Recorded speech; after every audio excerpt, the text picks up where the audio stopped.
So my name is Nick Dodson, and I'm with GovernX, which is Consensus's primary governance spoke, governance project. So we build governance tooling, systems, services for Ethereum.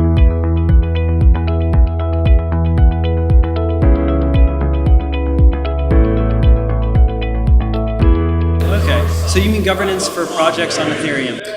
So governance for projects on Ethereum, but also protocol and on-chain governance as well, and general governance research. Yeah. So not just governance of decision making on an organizational aspect, but you mean on a technical side? So somewhat, yeah. I mean, while our current position is very stealth on all of this technology and this particular stuff. We don't hold a ton of opinions for protocol governance, but we certainly can recommend some. Yeah. Okay. Yeah. So how is decision making evolving with this new technology? So I think it's evolving because we can, for the first time, implement democracy in a kind of sandbox of Ethereum, and also spread power systems out, and do that in a way where power systems traditionally have been spread by centralized bodies, by by issuing rights, by doing these sorts of things. For the first time, we can opt in to spread out power systems and new, unique ways to incentivize good governance and incentivize good organizations. Yeah. Do you think the 80-20 principle applies to hierarchy and power, and is there a way to make things more equal? So I think hierarchy is always, it's a very inevitable thing. I think blockchain, Ethereum, and Ethereum governance is a way to disband some of that. It's a way to move away from hierarchy. But I think humans are naturally hierarchical in their habitual sort of understanding of governance and the way they react when operating in a governance system.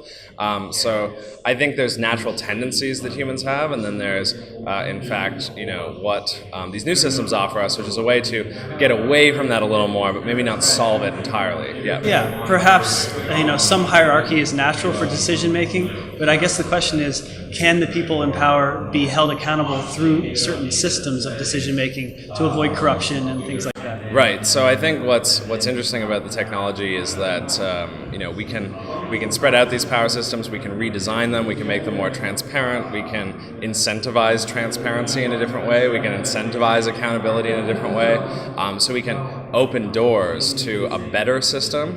Now, whether it's going to turn out that way, whether humans are going to react that way, is yet to be seen. But I think it's certainly it's an opportunity to experiment with a new kind of system and hopefully branch away from our traditional cloudy, opaque forms of governing and governance that we've had before. Yeah. Right. Yeah. So it's a good old boys club where only certain people know how the system works and they exploit that. Oh, certainly, yeah. So where can people learn more about your project with Consensus? So right now there's not much available, but we are in anticipation of what I presented today, which was breaking token creator registries.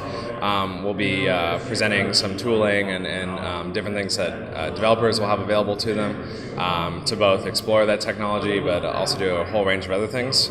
And so that'll be released probably in the coming weeks, or at least open sourced, so people can start getting into it and used to it and giving feedback. So right now nothing is really available, but we'll have material coming soon. Yeah. Great. Yeah. So I work for Chronologic, and we're very concerned with scheduling transactions for the future with Ethereum Alarm Clock. Right. Can you think of, with voting and decision making, how scheduling smart contracts could be used? Oh, certainly. So if you have a vote that you need to do, and the voting period is 3 weeks from now, I simply don't want to be there 3 weeks from now, but I know how I'm going to vote on this particular proposal.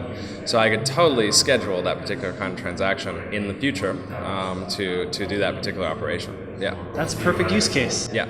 You're the first person to talk about that. So oh, great. That's great. Thank you so much, and thank you for being a part of the community and speaking at the event. For sure. Yeah, thank you. Yeah, awesome.